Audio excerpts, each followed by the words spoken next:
Much like everyone else with a Reddit account, Adam Driver is still thinking about the end of his Star Wars trilogy. The actor, who made his debut in the franchise as antagonist Kylo Ren, has revealed that his character's arc was drastically different from the one he signed on for initially. Turns out, the original plan had Kylo on track to become darker and more villainous rather than soften over time. I had an overall arc in mind that J.J. Abrams wanted to do, which, then changed, Driver recalled during an appearance on The Rich Eisen show.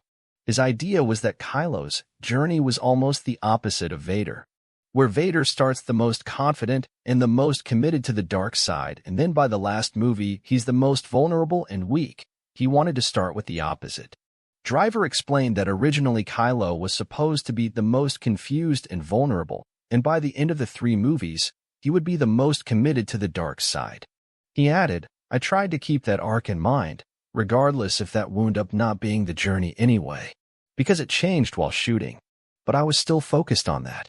As for when the trilogy began diverging from its original vision, Driver pointed to The Last Jedi, noting how writer-director Rian Johnson took Kylo's story in a different direction, but argued that it still tracked with the character. He said the real changes, however, came from the conclusive rise of Skywalker, which Abrams returned to helm.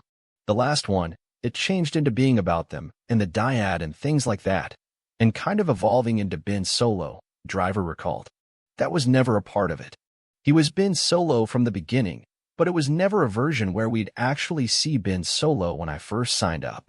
The trilogy and Kylo's redemption arc, specifically, have long been a topic of debate among the franchise's dedicated fan base. Rather than taking Kylo to progressively darker places, the final Skywalker saga film shows him teaming up with Daisy Ridley's Rey and eventually sacrificing himself to save her. For his part, Driver consistently dismissed the idea of Kylo Ren's journey following in the footsteps of fellow dark side leader Anakin Skywalker, aka Darth Vader, even ahead of his finale's premiere.